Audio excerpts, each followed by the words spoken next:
Heating and sound. Hi, good morning. I know we're a little off the beaten path this morning, brought it out of the air-conditioned, climate-controlled, manageable area of headquarters for good reason today. I promise we'll make this short, sweet before somebody drops out of heat stroke. No big coincidence why we're here at Arrowwood Villas Apartments this morning. We talk a lot about community engagement, and talk is fine, but rarely does the community really get to see just what that engagement looks like and how impactful it is. That's not lost on the folks here out at Arrowwood Villas Apartments. They've been working with us through a reading program that we've had through CMPD and our Steel Creek division in particular over the last couple of years. And you want to talk about changing the lives of young people, look no further than what's going on out here in this community. That reading program has morphed into something a lot bigger, and that's what we're here to talk about this morning. I'd like to introduce Captain Dance with our Steel Creek division. He's going to go into some specific details and introduce you to some specific people who made all this possible. Captain Dance. Thanks, Rob. Good morning, everyone. Thanks for coming out. I genuinely appreciate you coming out and sharing this moment with us. It's a big day for us here in Steel Creek division. My time up here is going to be very, very short. I wanted to just take a few minutes and brag about two officers that work here in the Steel Creek division and are one of many thousands that we have here in Charlotte that are actually out there doing the work in the field and making some big things happen. Dan Redford and Alex Cruz, who I'm going to introduce to you in just a moment, 4 years ago as community coordinators here in the Steel Creek division, started a reading program here in this apartment complex right behind you. And their idea was very, very simple, and that was they wanted to bridge the gap between some of the children and law enforcement in this community, and they wanted to start a reading program. Their only rule was that the kids had to bring a book here to the manager's office behind you. And one of the kids showed up, and the book was an adult book. It wasn't appropriate for the child, and it just wasn't on their reading level. And these two officers ended up using a security pamphlet and a safety pamphlet that CMPD publishes to sit and to read with these kids on the couch. From there it grew. They started to ask the community to donate books, to do book drops, and they had a vision, and you see it for yourself behind me, and that was to eventually have a mobile library that they could take not just here, but to other places in Charlotte and offer children age-appropriate books and to build partnerships with law enforcement. Very, very proud to work alongside these two, and they're the very reason that we have the partnerships, the strong partnerships that we do here in Steel Creek. So without further ado, I'm going to introduce them to you, Dan Redford and Alex Cruz. Alex says that Dan likes to talk a lot, so he'll probably be the one fielding a lot of your questions. But thank you both very much for your work. Come on up and answer a few questions. Thank you for coming out. Good morning, everybody. Thank you for coming out here. As Captain Dan said, I'm Dan Redford. Alex Cruz. Like you said, about 3 or 4 years ago, we started a reading program here. And it's just kind of morphed into what it's been to what you see today. You know, the kids had problems getting books. We wanted to find a solution to it, and this was our solution. We received thousands of books through donations, and instead of just helping out 12 kids in one community, we decided we wanted to expand that and be able to help anyone anywhere by being able to take books to the community. So we partnered with many local businesses. One of the big partners was CPCC. They helped construct the shelving inside as well as the graphics design. One of their students, his name is Knockley, who's here today. He actually did the exterior design. So that's been all through the partnerships with them. So we have about 2,000 books that are inside the trailer at this time that we can take pretty much anywhere there's a road or anywhere that this thing can be taken to. So. Yeah, if you could talk about the engagement. You know, you had some impressive stories about what it's like to connect with a child on that kind of level when you're in the middle of these reading programs and see that it's making such a difference in a young person's life. You know, I mean, one of the benefits to doing this as well is, you know, initially, you know, the kids were kind of a little nervous. They knew what they were there for, to read, but you know, that nervousness quickly turned into, you know, excitement every time we come in here now. We meet every Tuesday at 5 p.m. during the school year, and you know, we have probably a dozen kids that are in here waiting for us who are all smiles, and if we're late, they let us know about it. They're not shy to tell us that we're late. They're not shy to tell us, you know, that we forgot something. So, you know, it's turned more into a friendship than it has anything else, and you know, they've been able to get, you know, some reading and comprehension skills as part of it. Are you out here in the summertime or just the winter? We're here. We normally do it through the school, just through the school year, just simply because, you know, kids go on vacation, and it's just easier to get the amount of kids that we need during the school year. What other areas of Charlotte do you guys go into with Well, today's the official reveal. So, I mean, we're going to be going tomorrow at CPCC up here at the Hebron campus tomorrow to kind of show it off there, since they had a big part in this. But it really can go anywhere. I mean, we have neighborhoods in mind, but you know, anywhere there's a need or anywhere somebody requests it, you know, we can take it. Just the interest of keeping it moving, and we're going to bring them back in just a couple of minutes. I know the heat's starting to get to some of us. I could just tell by the body language. I don't think that any of this would be possible had it not been for the folks out here at the apartment complex. I mean, Emma Garcia and the folks out here with the property management, they've just been tremendous resources, assets, and partners in this whole endeavor. I'd like to bring a parent, though, up, if I could. Frederick Rosario. He and I had a really good conversation on the front end. He's got a little 8-year-old girl. She's been part of this program for a couple of years, and he's just really impressive on the difference that it's made in her life. I would bring Frederick up and let him talk a little bit about that, if I could. Good morning.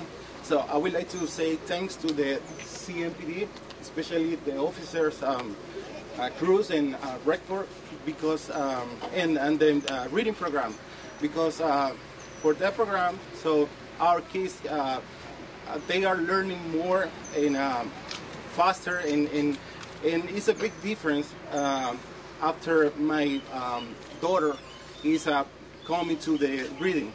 So I'm glad, like, you know, because we still having persons who take care of about our kids, because they are the future. And yeah, that's glad to know, you know, and thank you for that. Thank you so much. I got a quick question. You talked about what a difference it made in your girl's life. Can you explain that to them? Well, my daughter, she's 8 years old. She's in 3rd grade now. And when she started in the school, and there was a big difference. She was afraid to read, and they bring some confidence. They talk to them. They may feel like secure, like they can do it. It doesn't matter how many times they can fail. They can start back again, and now they feel great to do it. So my daughter, she's reading after they work with her. So she is reading all the time in my house. So, and this is a big difference. This is a big difference, and I feel more than well, because we have officers like they are. If I may, has it helped you get to know some of the officers out here and interact with them as well? Absolutely. How has that helped? Well, so now we know, like, we have them over here helping, and not only taking care of us with their job.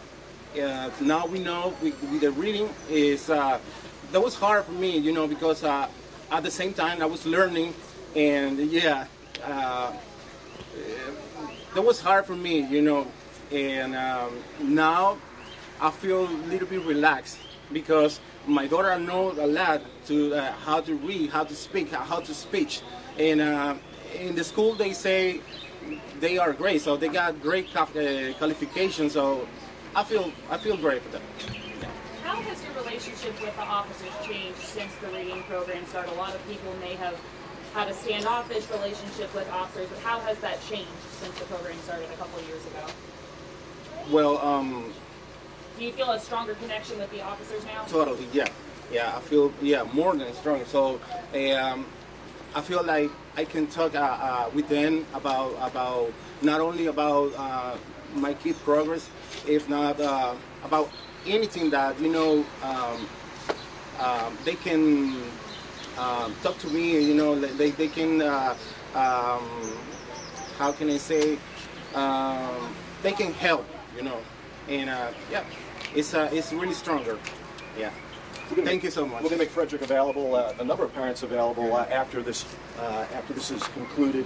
I think we'd be remiss if we didn't actually bring a person who's in the reading program up here. Took a little bit of arm twisting, but I think that Julie, 13 years old, rising 7th grader here, and it's made such a tremendous impact on her, this program. She was explaining that to me a little while ago. I'll bring Julie up. Julie Alvarez, 13 years old, rising 7th grader in the reading program. Talk about what you told me about earlier to them.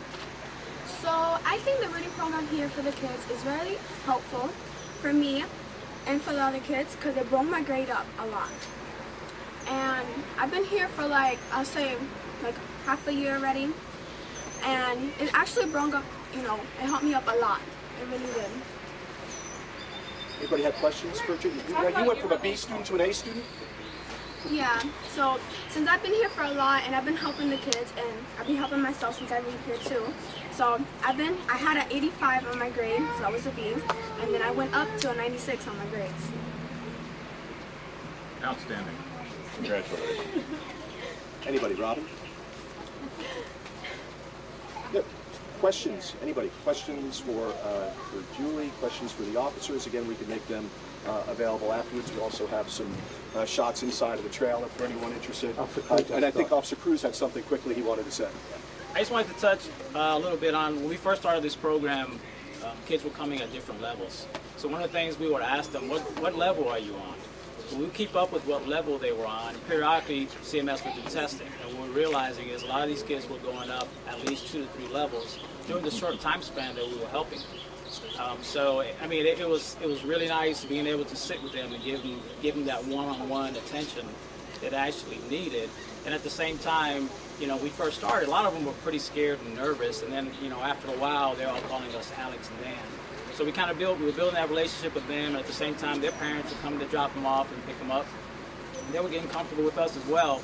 And we started building a relationship with the parents, and the parents would have questions, and of course we will answer those the best way we can. So it was a win-win from both sides of it. We've seen, with the kids, obviously the best thing was their reading levels were going up. They were getting more confidence. They're feeling better about themselves, and that's the main thing that we're trying to accomplish.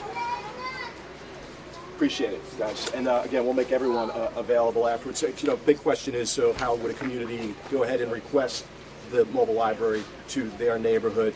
Go to CMPD's website, our response areas, go down to whatever response area you live in, contact your community coordinator, and they'll make arrangements to get that coordinated. It starts in earnest today, and we suspect that these will be some busy gentlemen doing some tremendous work out there. So appreciate everything everyone does, and again, we'll make everyone available afterwards.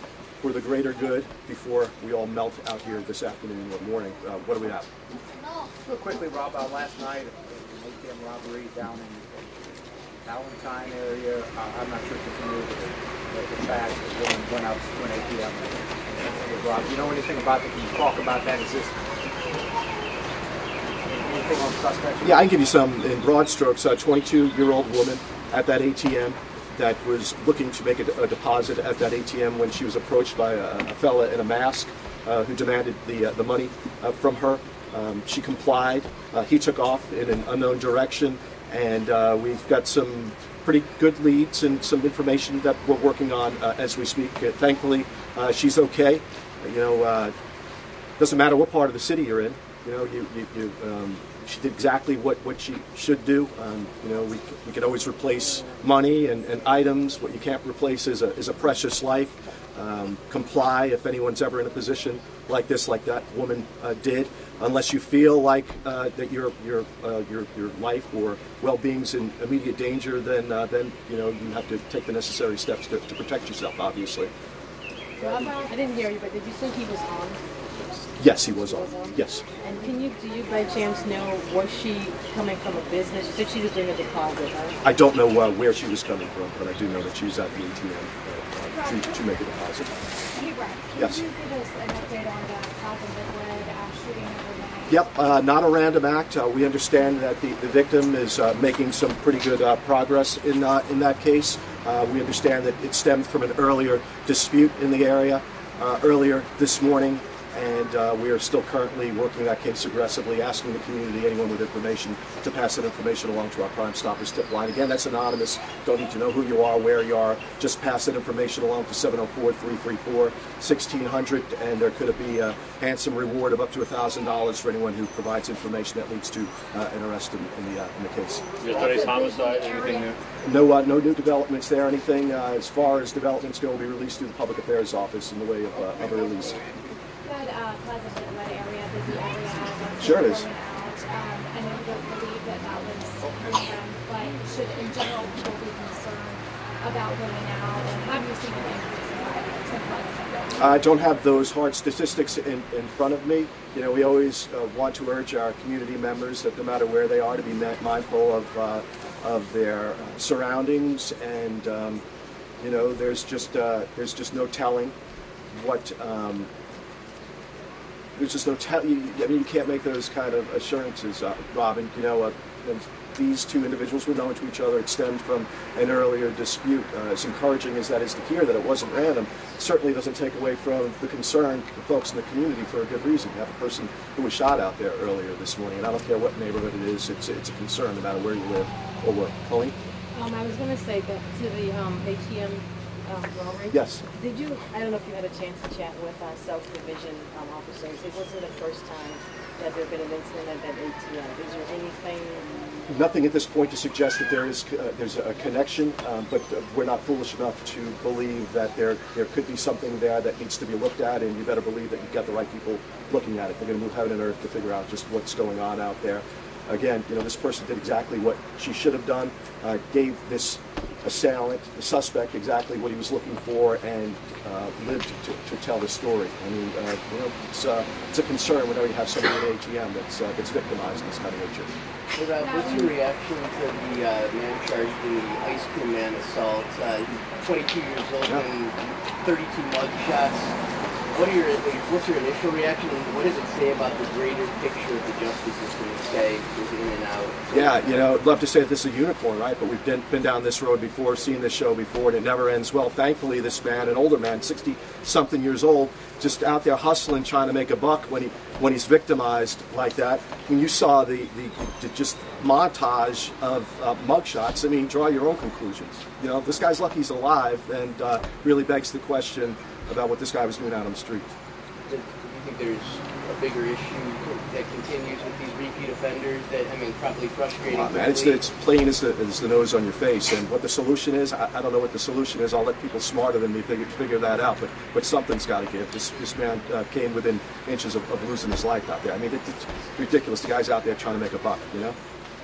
Rob, with all the talk about the Republican National Convention, maybe announcement next week, how much prep, how much consultation has CMPD been involved with so far? I'm sorry?